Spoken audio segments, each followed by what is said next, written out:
Good morning student. My name is Ramandeep Kaur. ये lecture है आपका मैनेजरियल इकोनॉमिक्स का। आज हम अपने इस लेक्चर में जो आपका नेक्स्ट टॉपिक है फैक्टर प्राइसिंग, उसके बारे में स्टडी करेंगे। ठीक है, तो फैक्टर प्राइसिंग क्या होता है, फैक्टर ऑफ प्रोडक्शन क्या होता है। ठीक है जी, जो फैक्टर ऑफ प्रोडक्शन होते हैं वो क्या होते हैं, इनपुट जो हमने यूज्ड की किसी भी प्रोडक्ट को प्रोड्यूस करने के लिए, सर्विसेज को प्रोड्यूस करने के लिए, और मेन एम उसका क्या हो कि हमने इकोनॉमिक प्रॉफिट कमाना है, हमने प्रॉफिट अर्न करना है। ठीक है, तो factor of production can be defined as input used for producing goods और services with the aim to make economic profit.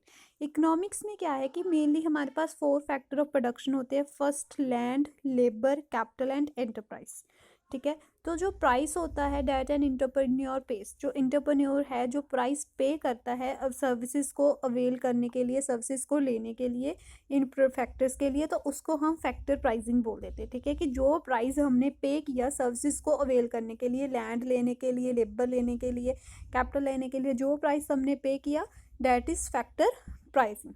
तो जो इंटरप्रेन्योर होता है वो पे करता है, रेंट पे करता है, वेजेस पे करता है, इंटरेस्ट, प्रॉफिट, ताकि वो सारी सर्विसेज को अवेल कर पाए, जैसे कि land, labour, capital and enterprise respectively. Right, तो ये थ्योरी ऑफ फैक्टर प्राइसिंग जो है वो डील करती है price determination of different factors of production. Different factor of production के प्राइस को डिटर्मिन करने में ये फैक्टर प्राइसिंग डील करती है। राइट, तो जो डिटर्मिनेशन होता है फैक्टर प्राइस का वो अज्यूम्ड किया जाता है कि वो सिमिलर होता है, जैसे कि प्रोडक्ट का प्राइस डिटर्मिन करते हैं वैसे ही फैक्टर्स प्राइस भी हम डिटर्मिन करते हैं। तो ये क्यों होता है, क्योंकि दोनों केसेस में क्या होता है कि जो प्राइस होता है वो डिमांड एंड सप्लाई फोर्सेस की हेल्प से डिटर्मिन करते हैं। तो जो demand for factors of production होती है वो सिमिलर होती है डिमांड फॉर प्रोडक्ट।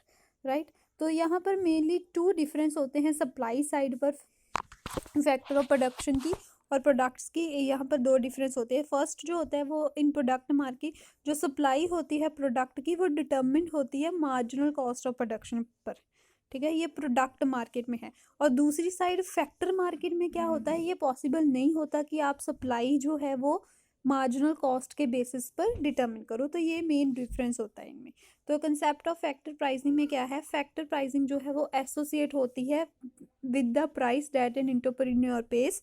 ठीक है, उस प्राइस के साथ जो इंटरप्रेन्योर पे करता है सर्विसेज को अवेल करने के लिए जो उसने रेंडर की है by the factors of production. ठीक है, for example an entrepreneur need, entrepreneur को ज़रूरत होती है कि वो वेजेस पे करे, लेबर को रेंट है ना पे करे, रेंट दे लैंड को अवेलिंग करने के लिए, इंटरेस्ट दे कैपिटल के ऊपर, सो डैट क्या करे, ऐसा करने पर उसको क्या होगा, अर्न होगा मैक्सिमम प्रॉफिट। तो these factors of production directly affect करते हैं प्रोडक्शन प्रोसेस को, एक ऑर्गेनाइजेशन के प्रोडक्शन प्रोसेस को। तो मेनली इसमें 2 एस्पेक्ट होते हैं फैक्टर ऑफ प्रोडक्शन में। फर्स्ट है प्राइस एस्पेक्ट एंड सेकंड है इनकम एस्पेक्ट। जो प्राइस एस्पेक्ट होता है वो refers to the aspect in which an organization pay a certain amount to avail the services of factors of production की, कि जो एक अमाउंट जो पे करती है सर्विसेज को अवेल करने के लिए, that is price aspect. For example wages, rent, interest constitute the price of factor of production. Next is income. Income aspect में क्या है, refers to another aspect in which certain amount is received. एक amount जो है factor of production से हमें received होता है। ठीक है, जैसे कि हमने रेंट रिसीव्ड किया लैंडलॉर्ड से, वेजेस रिसीव्ड की लेबर कॉन्स्टिट्यूट ने। ठीक है, द इनकम जनरेट जो हुई, ठीक है, जो इनकम जनरेट हुई from factor of production that is income aspect. ये ज्यूम किया जाता है कि जो फैक्टर प्राइसिंग थ्योरी है वो सिमिलर है प्राइसिंग थ्योरी। ठीक है, जो हमने प्रोडक्ट प्राइसिंग थ्योरी की है, यहाँ पर मेनली 2 ही डिफरेंस होते हैं इनमें, कि दोनों थ्योरी ज्यूम करती है जो डिटर्मिनेशन ऑफ प्राइस है वो इंटरेक्शन होती है market forces and namely demand and supply की इंटरेक्शंस होती है। राइट, तो प्राइस डिटर्मिनेशन कैसे होगी अंडर फैक्टर प्राइसिंग में, डिमांड एंड सप्लाई की वजह से।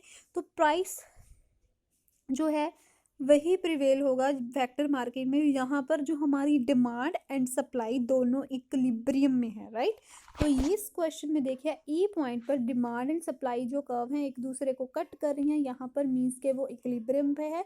तो पी जो होगा वो हमारा फैक्टर प्राइसिंग होगा। राइट, नेक्स्ट है इसके, ठीक है, ये डायग्राम आप अच्छे से समझ लेना कि जो ई पॉइंट होगा वो हमारा जो है फैक्टर प्राइसिंग डिटर्मिनेशन होगा, वहां पर हम डिटर्मिन करेंगे। राइट, और कुछ नहीं है, ये सेम डिमांड एंड सप्लाई वाला कंसेप्ट है, सेम वही चीज़ है, ठीक है, राइट। नेक्स्ट है क्रिटिसिज्म।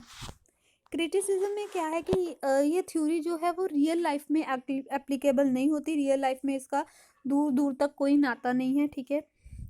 थ्योरी जो है वो इंक्रीजिंग रिटर्न, जो फैक्टर प्राइसिंग में इंक्रीजिंग रिटर्न है उसको इग्नोर करती है।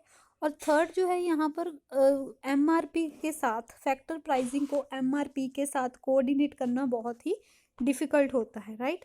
तो ये था हमारा फैक्टर प्राइसिंग, इसी के साथ हमारा जो फैक्टर प्राइसिंग का जो कंसेप्ट है वो ख़त्म होता है। अगर आपको इसमें कोई प्रॉब्लम हो गई, आपको कुछ भी समझ नहीं आएगा, तो आपने मेरे से क्लियर करवा लेना है, कांटेक्ट करके पूछ लेना है कि जो भी आपकी प्रॉब्लम होगी। तो इससे अच्छे से देख लेना, नेक्स्ट लेक्चर में हम जो हमारा नेक्स्ट टॉपिक होगा उसको कवर करेंगे। Thank you class.